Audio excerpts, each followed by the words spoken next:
शुरू होगी 5 सेकेंड बाद। 5, 4, 3, 2, 1 स्टार्ट। संसद के विशेष सत्र में महिला आरक्षण संबंधी संविधान संशोधन विधेयक पारित न होने के बाद पक्ष विपक्ष के बीच आरोप प्रत्यारोप का दौर शुरू हो गया है। यह लगभग तय है कि यह दौर हाल फिलहाल थमने वाला नहीं है।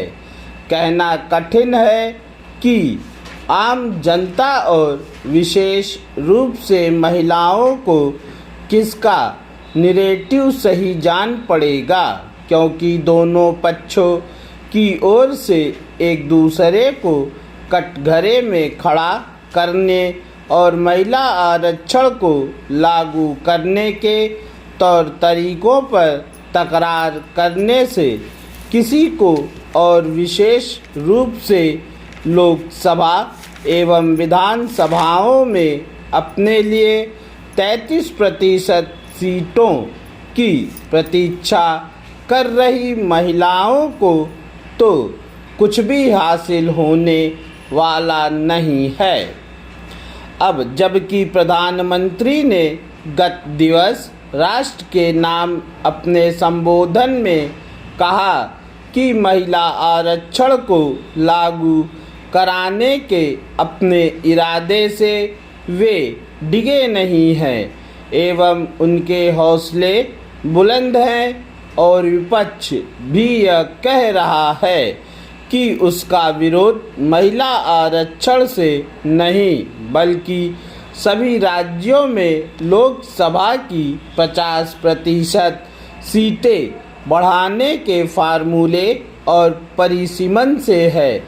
तब फिर उचित यह होगा कि इस जटिल प्रश्न का समाधान निकालने के लिए दोनों पक्ष सहमति कायम करने की दिशा में आगे बढ़ें। परिसीमन के प्रश्न को और अधिक समय तक नहीं टाला जा सकता। संवैधानिक आवश्यकता यह कहती है कि प्रत्येक जनगणना के बाद परिसीमन होना चाहिए।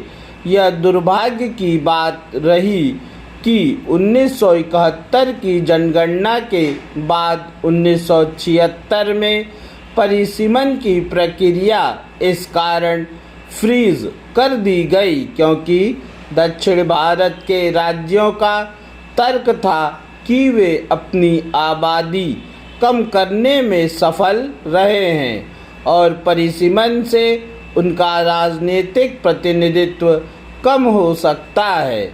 विडंबना यह रही कि 1976 में 25 वर्ष के लिए फ्रीज किए गए परिसीमन को 2001 में 25 और वर्षों के लिए फ्रीज कर दिया गया, लेकिन अब जबकि यह अवधि पूरी हो गई है तब मौजूदा जनगणना के बाद परिसीमन तो कराना ही होगा, अन्यथा संविधान की इस मूल भावना का निरादर होगा कि लोकतंत्र में प्रत्येक व्यक्ति के वोट का मूल्य बराबर होना चाहिए।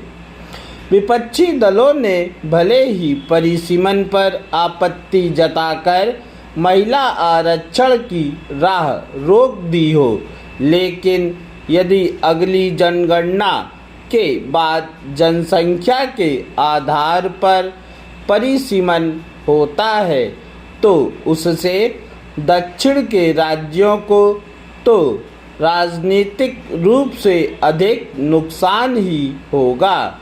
ऐसे में उचित यही होगा कि सभी राज्यों में लोकसभा की 50% सीटें बढ़ाकर परिसीमन किया जाए ताकि लोकसभा के सभी सदस्यों को लगभग समान संख्या में लोगों के प्रतिनिधित्व का अवसर मिल सके।